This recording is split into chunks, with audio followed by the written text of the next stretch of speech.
Bueno, vamos a comenzar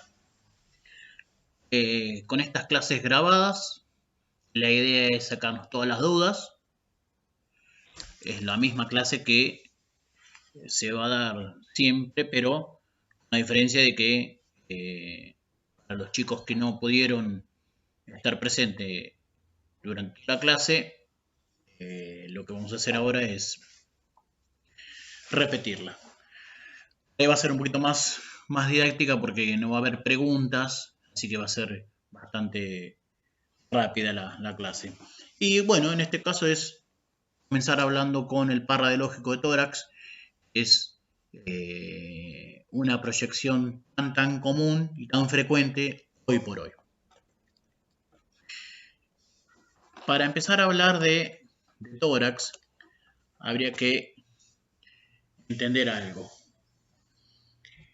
Hay que recordar una proyección lograda de manera incorrecta técnicamente confunde al médico. Si confunde al médico, puede tomar decisiones erróneas. Así que lo que vamos a lograr en esta clase es hablar mucho de los criterios técnicos. ¿Sí? ¿Cuáles son los criterios de evaluación que indican que una placa de tórax, el par radiológico de tórax frente perfil, cumple los criterios técnicos y está en condiciones de hacer la entrega de dicho estudio? Lo que vamos a hacer con este video es tratar de responder estas 14 preguntas. Estas 14 preguntas del tórax frente y perfil hablan de criterios de evaluación y de anatomía radiológica. Recuerden que es importante saber anatomía radiológica porque si no sabemos anatomía radiológica es imposible que sepamos criterio de evaluación.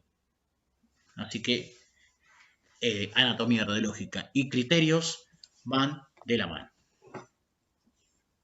Bien. Entonces, vamos a hablar de lo que va a ser un poco más que nada un repaso. Vamos a hablar un poquito de lo que es continente y contenido. ¿Sí? Y recuerden que una placa de tórax, en realidad toda proyección, se comienza la lectura sistemática de continente a contenido. Significa que de externo hacia interno es la lectura sistemática de una placa, de una tomografía o de una resonancia. Recordemos que todo lo que es continente, ¿sí? Es todo lo externo al tórax. Y estamos hablando de estructuras óseas y partes blandas. Costillas, cartilocostales, esternos, vértebras, escápulas, clavículas y partes blandas. Con respecto a las partes blandas, estamos hablando de la grasa, el tejido adiposo y el plano muscular. Y con respecto al contenido, si bien todo el contenido de un tórax no se va a poder visualizar en una placa de tórax, pero la mayoría sí, como por ejemplo los grandes vasos, la sombra, que en realidad vamos a ver sombras, la sombra de los grandes vasos mediastinos se va a poder observar, la tráquea, el esófago, el conducto torácico, si bien forma parte del mediastino, no lo vamos a poder observar en una placa de tórax. El músculo cardíaco sí, tejido adiposo, nervios no vamos a poder visualizarlos, la pleura y el parénquima sí. Después, con respecto a los nervios y el conducto torácico, hay otros métodos de estudio que, como por ejemplo el que tiene capacidad tisular, como por ejemplo la resonancia, se va a poder visualizar el conducto torácico y los nervios como corresponde. Bueno, ahí tenemos lo que sería el continente, pero toda la parte ósea. Revistiendo toda esa caja ósea, vamos a tener el continente, pero de partes blandas. Vamos a hablar un poquito de lo que es la caja torácica. Recuerden que la caja torácica, las 4 funciones importantes son: protege los órganos vitales internos, resiste las presiones negativas internas, soporte del peso de los miembros superiores, aporta anclaje a la mayoría de los músculos que mueven y mantienen la posición de miembros, como por ejemplo tórax, cuello, abdomen y la espalda o el dorso. Esas son las 4 funciones principales de la caja torácica. Respecto a las aberturas de la caja torácica, vamos a tener dos, una superior y una inferior. Tiene un nombre anatómico que sería el opérculo. Opérculo es abertura. Entonces vamos a tener opérculo superior y opérculo inferior. Son las aberturas de la caja torácica. Entonces, ahí tenemos la abertura superior, las flechas rojas, y la abertura inferior o el opérculo inferior con flechas negras. Y cada abertura va a tener relaciones. Un ejemplo. Respecto a la abertura superior, la relación posterior va a ser el borde superior de la primera torácica. La relación anterior va a ser el borde superior del manubrio esternal. Y la relación lateral va a ser el par de primer costillas con sus cartílagos. Y lo que hay que recordar, lo que pasa por el opérculo superior, tráquea, esófago, nervios, vasos que irrigan y drenan la cabeza, el cuello y el miembro superior. Y recuerden que está ocupado esa porción, esa región, si no estamos hablando de lo que pasa, sino de lo que ocupa esa porción, vértice pulmonar, pleura, paquete vasculo nervioso. Recuerden que lo que estoy nombrando es lo que ocupa, no lo que pasa. ¿Sí? Después vamos a tener el opérculo inferior. La relación posterior va a ser la vértebra 12. La posterolateral, cuerpos de la número 11 y 12, par de costillas. Anterolateral, cartílagos costales. La anterior, la articulación sifoesternal. Esas son las relaciones del opérculo inferior. Lo que pasa, lo que atraviesa el opérculo inferior, va a ser lo que comunica tórax con abdomen, serían el esófago, va a ser la vena cava inferior y la aorta abdominal. Bien, vamos a empezar a hablar de las estructuras del esqueleto, del continente, pero la parte ósea. Hablemos un poquito de lo que es esternón. Recuerden que cada vez que hablamos de un hueso, tenemos que decir si es plano, si es largo, si es irregular. En este caso, el hueso esternón es plano, conformado por 3 partes: manubrio, cuerpo y apéndice sifoides. Bien, ahí lo tenemos, una vista frontal y una vista lateral. La articulación externo-clavicular de un lado y de otro. Y el número 2 sería la escotadura yugular. En el trabajo práctico pregunta qué es la escotadura yugular. Y ustedes pueden decir es una estructura ubicado en la parte superior del manubrio esternal entre ambas articulaciones externoclaviculares. ¿Sí? ¿Quieren hacerlo más simple? Es el espacio que hay entre ambas articulaciones externoclaviculares. Así es sencillo, con eso definen la escotadura yugular. Vamos a tener el 3, que es el manubrio, el cuerpo y el apéndice sifoides. Luego, en una vista lateral, vamos a tener carillas articulares. ¿Sí? Entonces, cada carilla articular, ¿sí?, va a alojar un cartílago costal. Va a articular con un cartílago costal. Y observen, el primer cartílago costal va a articular con el manubrio. El segundo cartílago costal comparte, que es pregunta del trabajo práctico, la mitad del cuerpo, ¿sí?, la mitad del cuerpo y la mitad del manubrio. ¿Quedó claro? Entonces, el segundo arco costal comparte manubrio con cuerpo. Después, las otras restantes, ¿sí?, van a articular, de las 7 primeras, van a articular directamente con el esternón. Eso se llaman costillas verdaderas, porque articulan directamente al esternón. Ahí tenemos una vista del esternón pintado de rojo y observen el primer cartílago costal con el manubrio. El segundo va a compartir manubrio con cuerpo y después el resto va a articular las 7 primeras, directamente articulan con el esternón. Si pasamos el esternón a una placa de tórax perfil, se va a proyectar delante del campo pulmonar. Entonces vamos a tener el manubrio, el cuerpo y en la parte inferior el apéndices tifoides. Ahí le dejo marcado. Si nos ponemos a hablar de las costillas, va a pasar siempre lo mismo. Cada vez que hablemos de un hueso, vamos a describir las características del hueso. Hueso plano, alargado, curvado caudal y ventral. ¿Sí? O sea que va a tener casi una disposición primero horizontal y después curvado, oblicua hacia el centro. Bien. Esa característica anatómica a nosotros nos va a servir para identificar en una placa de tórax frente cuál es el arco costal posterior y cuál es el arco costal anterior, solamente por anatomía. 12 pares a cada lado, aumenta en longitud desde la primera a la séptima y decrecen hasta la 12. Hay 3 tipos de costillas. Verdaderas, que recién la nombramos, son las que articulan directamente con el esternón. Las falsas, que se unen al último arco costal y serían las falsas. 8, 9 y 10. Directamente 8, 9 y 10 se articulan con la séptima, el séptimo arco costal. Recién ahí al esternón. O sea que se unen al esternón de manera indirecta. Esos son falsas.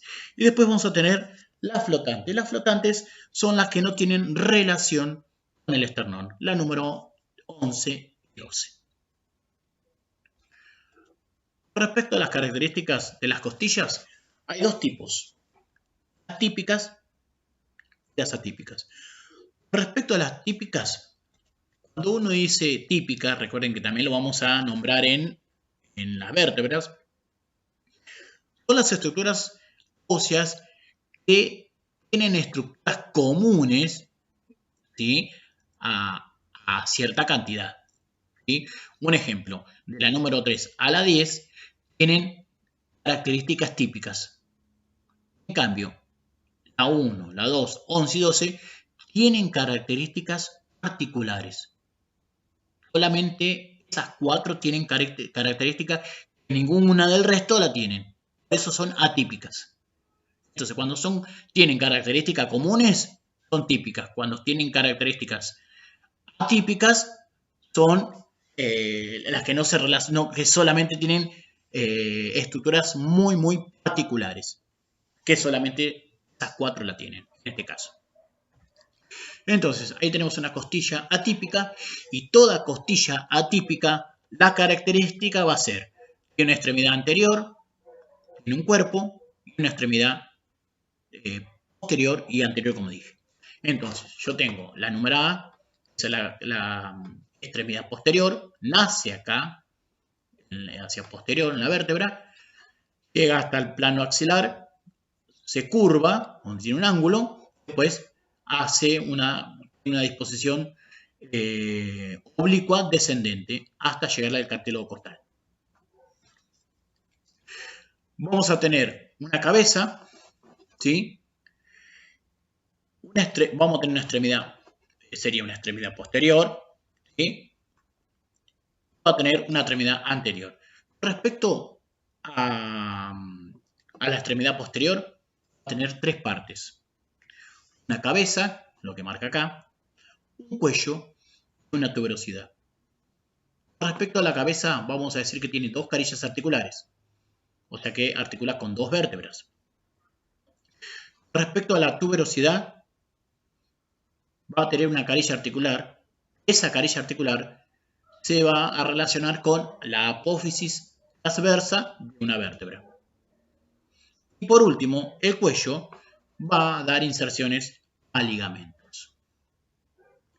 Después, con respecto a la extremidad anterior, va a recibir al cartílago costal. Pero además, ¿sí? En la parte del arco anterior, que es oblicua, en la cara interna, vamos a tener un canal. Ese canal es para el nervio intercostal. ¿Sí? Después, en la parte interna, vamos a tener también que se adosa la pleura. Va a estar relacionado con la pleura. Respecto, bueno, ahí está todo el texto de lo que dijimos recién.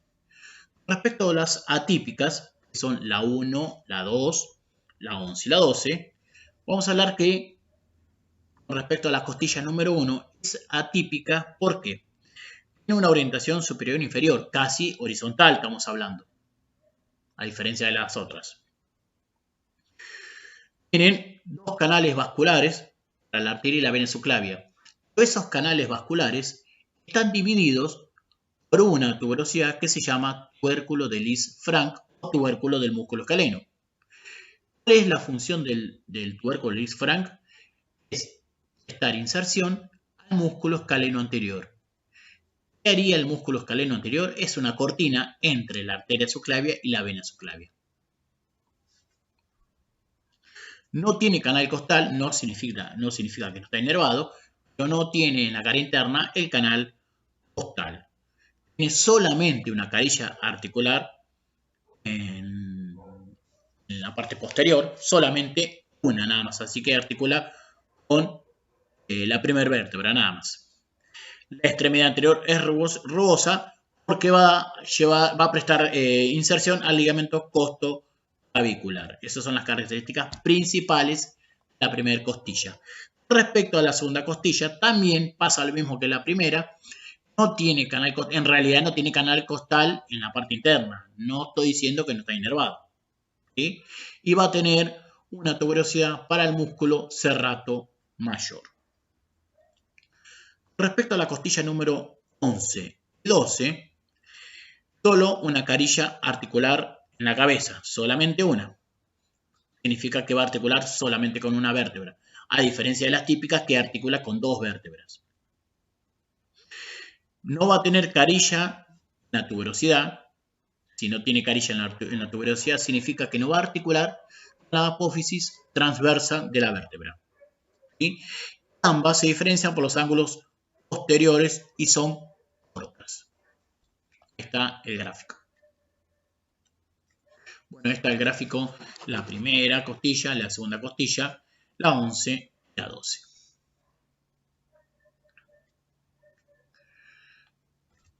Bien. Seguimos. Bueno, ahí está el gráfico de la primera costilla, ¿sí? Esta es la región posterior, la región anterior.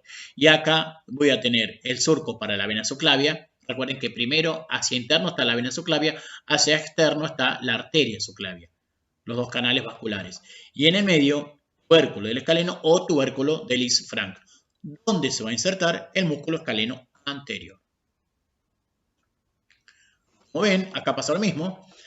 Surco vascular, y esto que está acá es el tubérculo de Liszt-Frank. Observen acá, abajo yo tengo vena subclavia, arteria subclavia.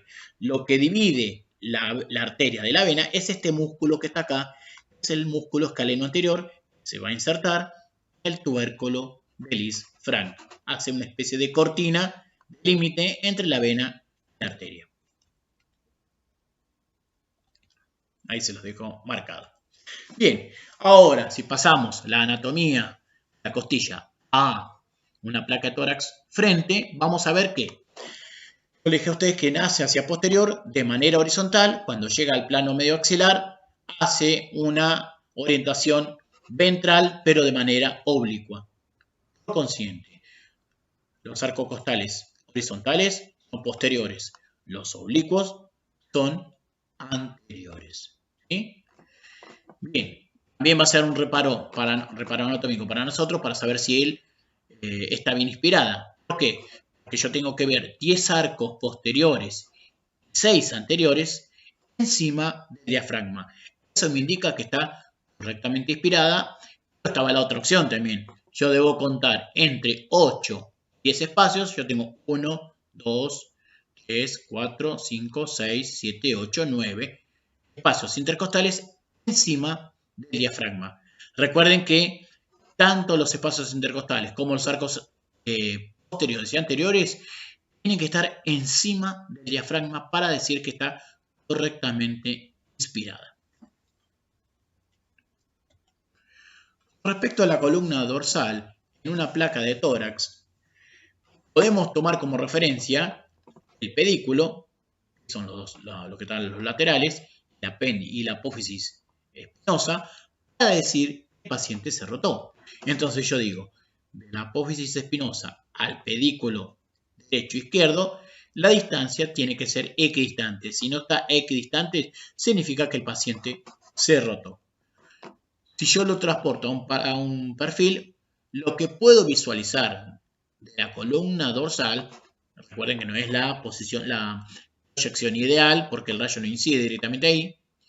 Vamos a ver los cuerpos vertebrales más centrales de las dorsales y vamos a ver pedículo y agujero de conjunción, pero los más centrales.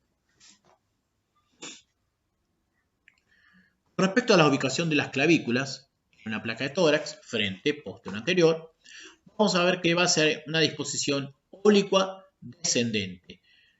Una vez que el paciente pone la mano en la cintura, eleva los hombros y eso hace que la disposición de las clavículas queden en un oblicua descendente. Ahora, la articulación externoclavicular tiene que estar equidistante y eso nos indica que el paciente no se rotó. Así que tenemos dos opciones para decir si el paciente se rotó o no. Una sería articulación externoclavicular equidistante y la otra sería la distancia que hay entre la apófisis espinosa y los pedículos en ambos lados simétricos. Bueno, como ven acá, la rotación del paciente, la articulación externoclavicular no está equidistante. Respecto a las escápulas, si el paciente, estamos hablando de los criterios de evaluación siempre y cuando el paciente colabore. Si el paciente colabora, las escápulas se tienen que proyectar fuera de los campos pulmonares. Si yo tengo que visualizar las escápulas en un perfil de tórax, vamos a tener dos imágenes longitudinales encima y proyectados encima de la columna. Eso serían la anatomía radiológica de las escápulas en un perfil de tórax. Estas dos estructuras longitudinales encima de la columna son las escápulas. Ahora tenemos la diferencia entre una proyección de tórax frente, posterior, anterior y anteroposterior. Recuerden que yo le dije a ustedes, una vez que el paciente se pone la mano en la cintura, eleva la articulación glenohumeral y eso hace que las clavículas queden en una disposición oblicuas descendentes. Entonces, las clavículas oblicuas descendentes, las escápulas fuera de los campos pulmonares, se indica que es un posterior anterior. Si yo tengo las clavículas horizontales y las escápulas proyectadas dentro del campo pulmonar, es un antero posterior. Respecto a las partes blandas, es importante incluir en una placa de tórax el siguiente motivo. Yo necesito incluir desde el ápice pulmonar hacia arriba 5 centímetros, desde la base pulmonar hacia abajo 5 centímetros y desde la parilla costal, la parte externa, la parilla costal, hacia los laterales 5 centímetros. ¿Por qué motivo? Porque se tiene que visualizar esternocleidomastoideo, la sombra vertical. Yo tengo que visualizar la sombra horizontal, que es el músculo trapecio. Yo tengo que visualizar la sombra lateral, que es el músculo pectoral mayor. Tengo que visualizar 5 centímetros debajo del diafragma. ¿Por qué? Porque tengo fondo de sacos. El pulmón no termina ahí. Tengo el fondo de sacos que se prolonga hacia abajo y podemos encontrar líquido. Entonces, debo incluir todas esas regiones. ¿Por qué debo incluir la parte superior? Porque puedo encontrar enfisema subcutáneo. ¿Por qué debo incluir el plano muscular lateral, en este caso el pectoral mayor? Porque es muy común que encontremos nódulos en la región axilar. Bueno, como ven en esta imagen, yo veo en el plano muscular, ¿sí?, una imagen radiolúcida. No tiene que haber nada radiolúcido. Si yo me transporto a la placa anterior, observen, no tengo nada radiolúcido. En esta imagen tengo imágenes radiolúcidas en el plano muscular superior, en el plano muscular lateral. O sea que en el pectoral mayor, en el trapecio y en el esternocleidomastoideo tengo imagen radiolúcida. En este caso, que sería enfisema subcutáneo. ¿Qué me indica que una proyección de tórax es realizada de pie sentado? El nivel hidroaéreo debajo del diafragma izquierdo o nivel hidroaéreo subfrénico. Lo mismo.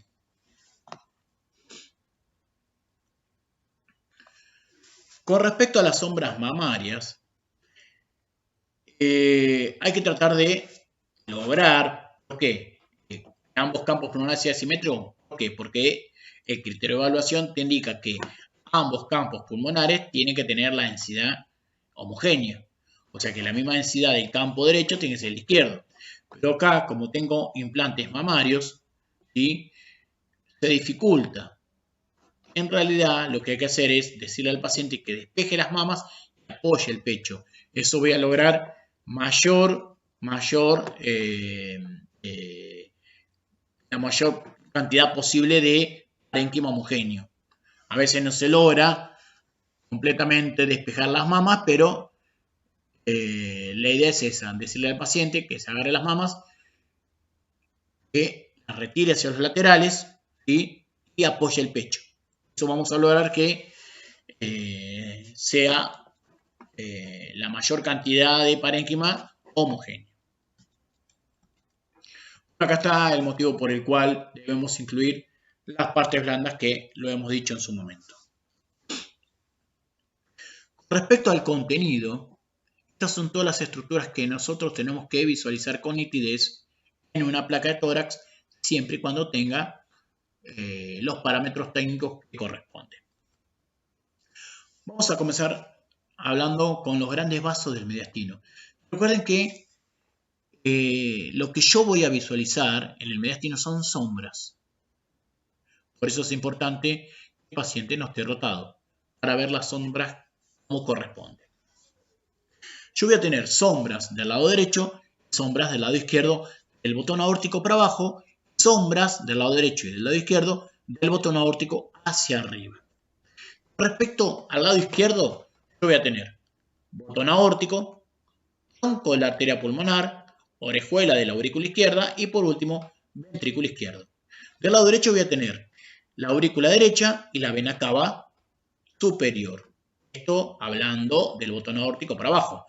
Pero del botón aórtico para arriba son las sombras paratraqueales.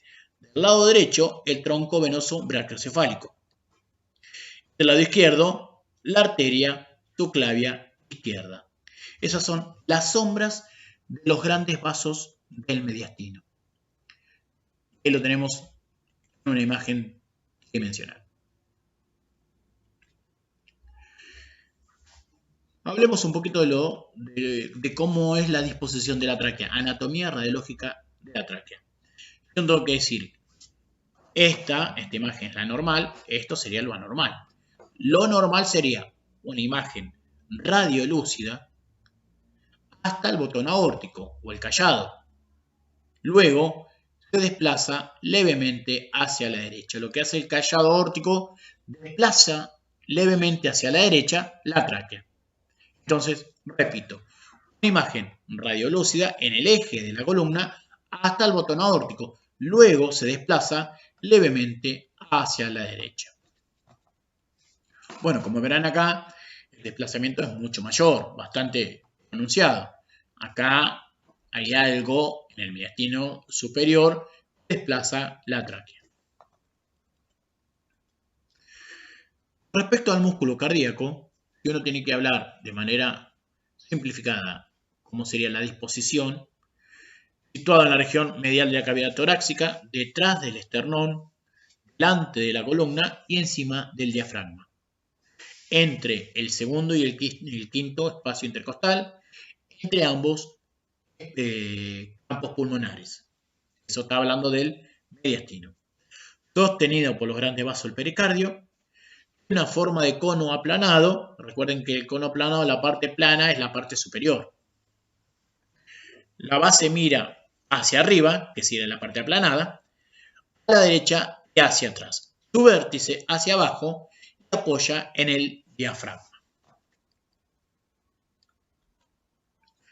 Recuerden que vamos a hablar mucho de las relaciones. Cada vez que hablemos de una estructura vamos a ver con qué se relaciona.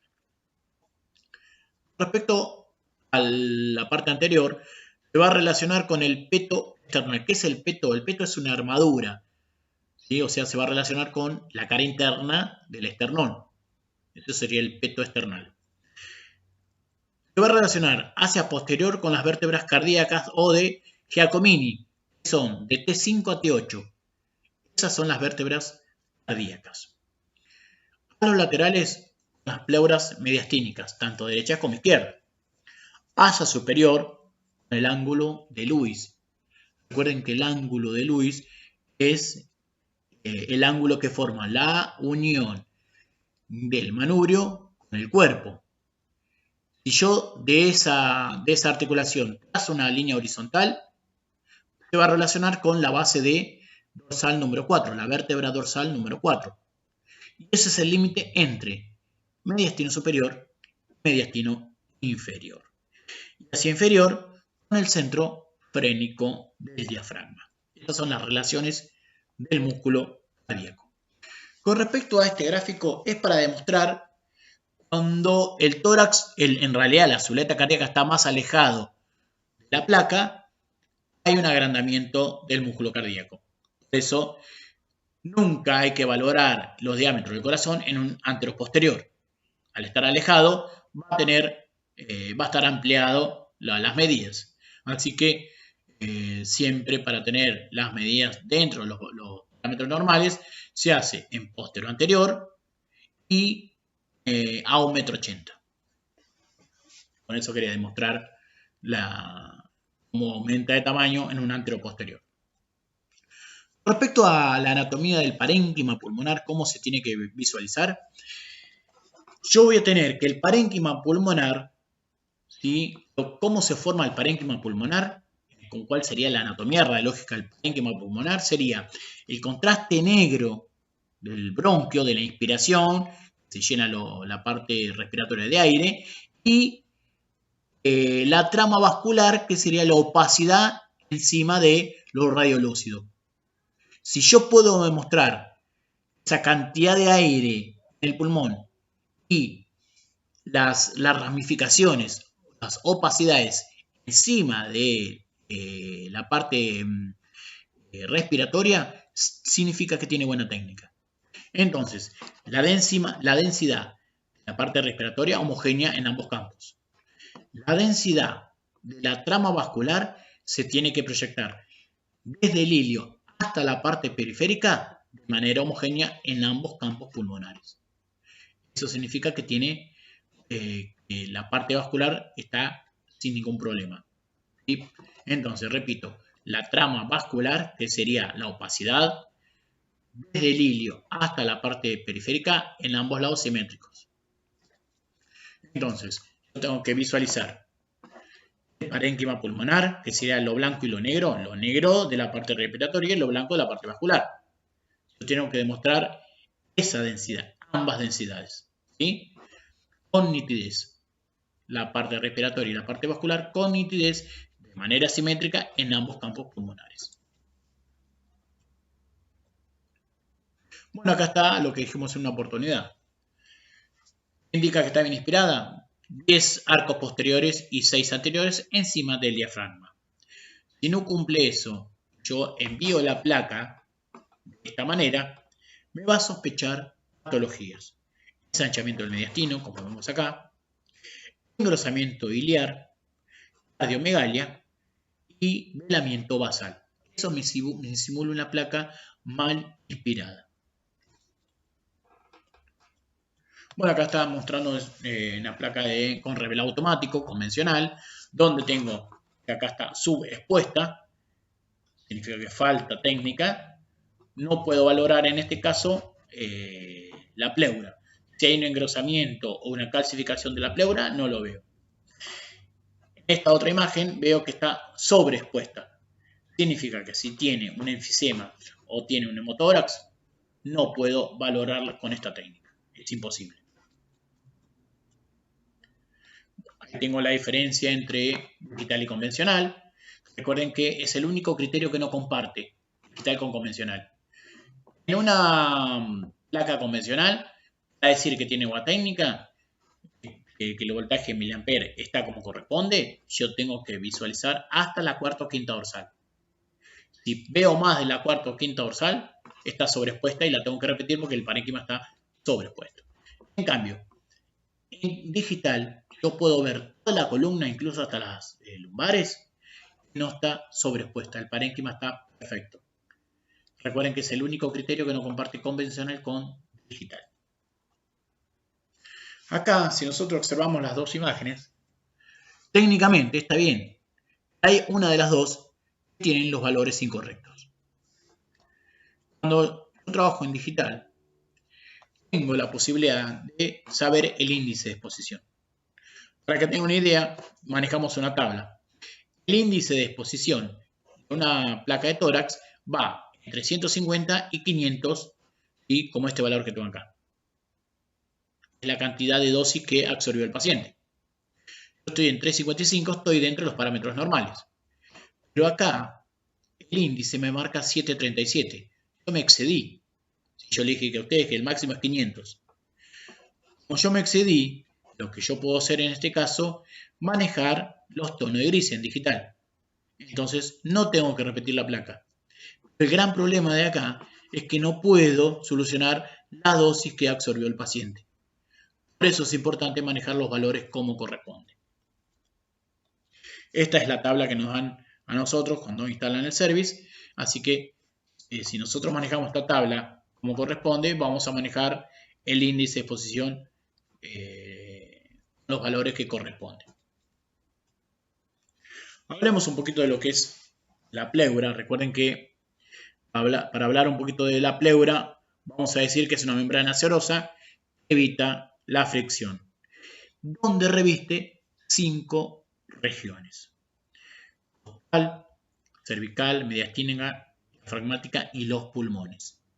Distintos pliegues van a revestir distintas estructuras.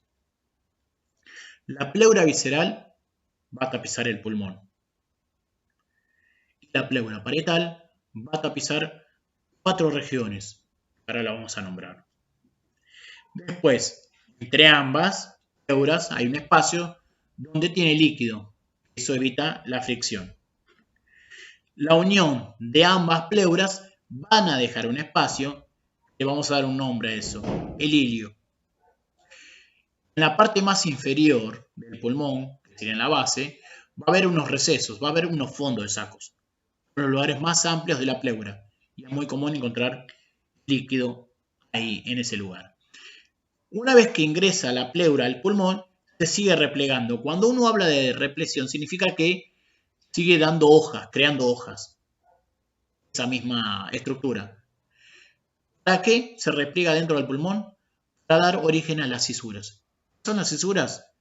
Son estructuras de la pleura que se desdoblan y limitan los distintos lóbulos de cada pulmón.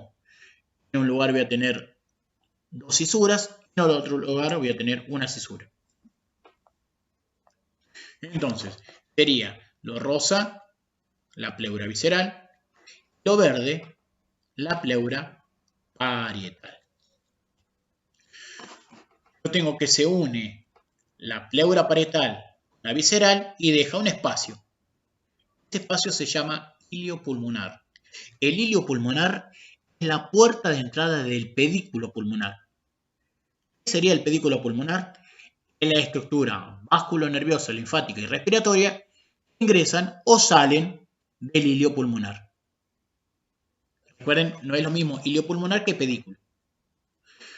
Este engrosamiento, como se unen ambas pleuras, vamos a lograr una estructura radiopaca. Es lo que nosotros visualizamos en la placa de tórax. Esa opacidad sería el hilio, no el pedículo. Lo que ingresa por ese espacio, por el hilio, sería el pedículo. Bueno, y ahí tenemos las regiones que tapiza la pleura parietal. Nosotros dijimos que la visceral tapiza el pulmón, pero la parietal va a tapizar la parte, va a estar relacionada con el diafragma, con la región costal, con la región cervical y con la región mediastínica.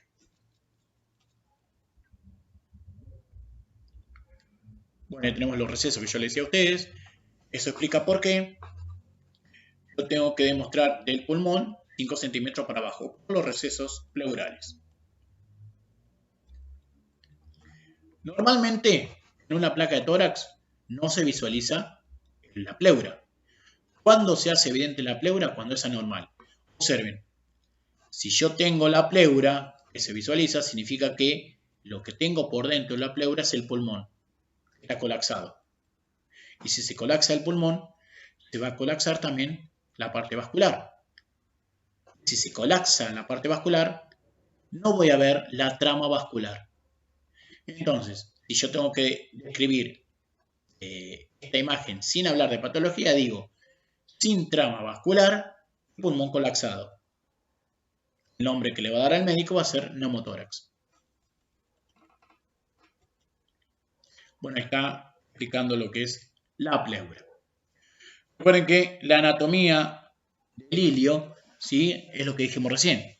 Es el espacio que deja cuando se unen ambas pleuras. Observen, esta opacidad que vengo acá, ¿sí?, del lado derecho y del lado izquierdo, corresponde al hilio. Se unen las dos pleuras y queda esta opacidad. Esto sería el hilio pulmonar. Esta es la forma cóncava que tiene ambos ilios. El hilio derecho está mucho más abajo que el izquierdo, es más vertical, a diferencia del izquierdo que es horizontal.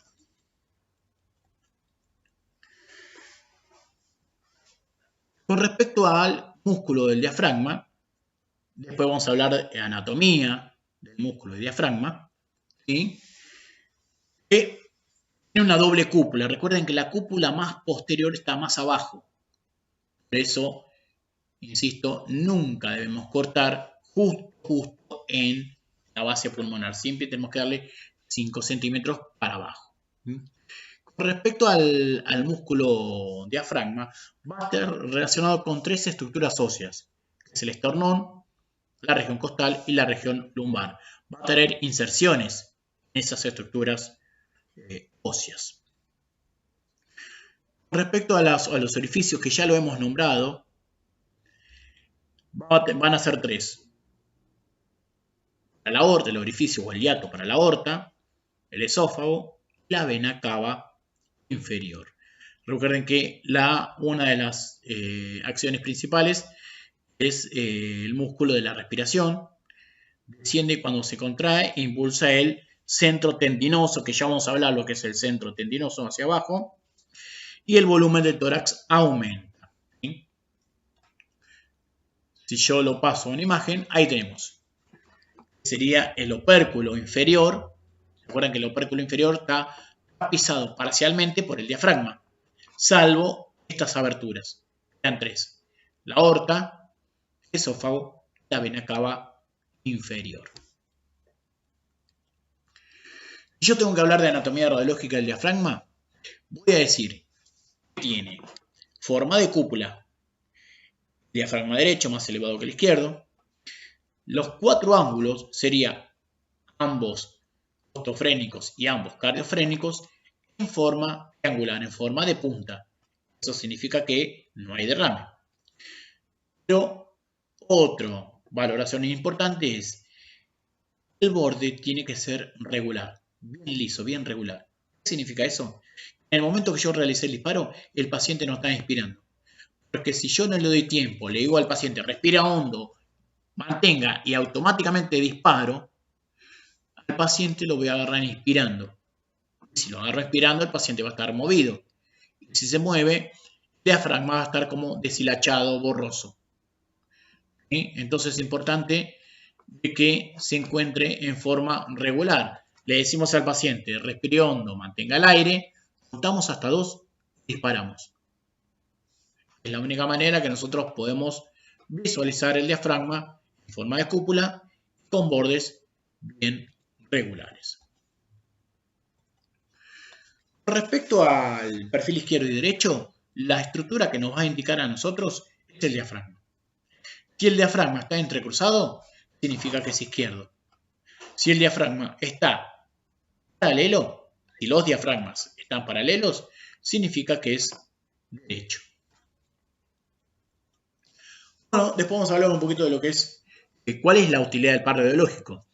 Como yo tengo en un frente, tengo una vista bidimensional, significa que está todo superpuesto, yo necesito sí o sí el perfil para demostrar la patología, si es anterior o posterior, y en qué lóbulo está. Para eso hacemos el perfil.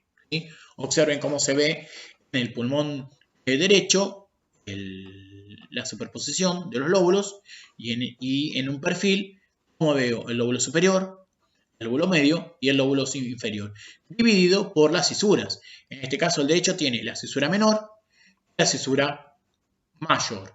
La mayor va a dividir al superior y al inferior del medio, perdón, va a dividir al superior y el medio del inferior. Esa sería la cisura mayor. Lo mismo pasa en el izquierdo. En un frente está todo superpuesto. Por eso, en un perfil voy a tener una sola cisura que va a dividir el superior del inferior. Y entre medio, voy a tener el lóbulo de la língula. Es algo similar como decir el lóbulo medio del pulmón derecho. ¿Sí? En el izquierdo tengo el lóbulo de la língula. Bien, ahí tenemos el pulmón derecho. Y esto es anterior, esto es posterior, cisura mayor, cisura menor, lóbulo inferior, lóbulo superior, lóbulo medio y lóbulo inferior. Ahí le dejo todo el texto. Con respecto al pulmón izquierdo, voy a tener la cisura mayor que va a dividir al lóbulo superior del inferior. ¿Sí? Esto es anterior y esto es posterior.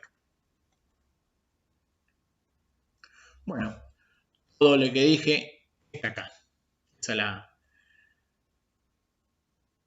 Todo separado para que vean en el lóbulo superior cómo se ve en anterior, ¿sí? Y cómo se ve en un perfil. El lóbulo medio, cómo se ve. A veces yo no sé si realmente en un frente está comprometido el lóbulo superior o el lóbulo medio. O me puedo confundir el lóbulo medio con el inferior. Para eso tengo el perfil. Lo mismo pasa con el inferior.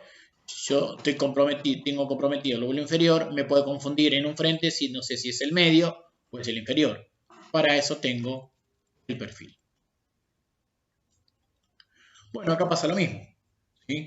Observen casi la totalidad del pulmón izquierdo está ocupado por el lóbulo superior. Bueno, yo no sé si es el superior o el inferior que está comprometido. Para eso tengo el perfil. Entonces, estas imágenes explican qué tan importante es el perfil de tórax. Observen acá el lóbulo inferior. No sé si es en este caso, si es el superior o el inferior. Para eso le hago el perfil. Ahora, si yo lo paso a una tomografía, en este caso es un MPR, que la MPR ya la vamos a ver en tomografía.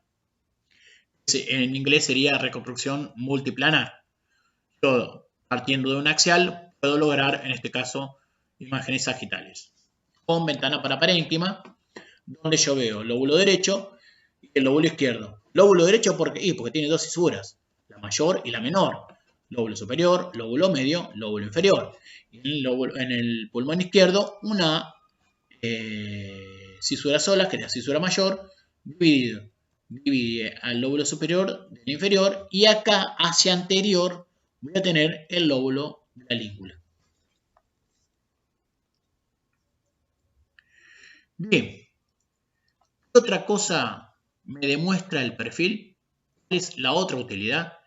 Demostrar las zonas claras, ¿sí? Las zonas radiolúcidas libres. ¿Libre de qué? De imágenes agregadas con opacidades. ¿Cuáles son las 4 zonas radiolúcidas que tengo que demostrar en una placa de tórax? Yo tengo detrás del esternón el espacio retroesternal. Yo tengo el callado de la aorta acá, y esto es el ilio. En el medio tengo el espacio aortopulmonar. ¿Sí? Otra imagen radiolúcida. Encima del callado voy a tener el espacio supraórtico. Y por último, esto es la silueta cardíaca y esto es la columna. Entre medio tengo el espacio retroesternal. Estas imágenes claras no tienen que tener imágenes con esta densidad de partes blandas. Siempre tiene que haber zonas claras. Tienen que estar estas 4 zonas bien radiolúcidas. Es decir, que es normal. Bueno, y le dejo las zonas que recién le dije. En un perfil derecho es muy común que yo vea una sombra triangular.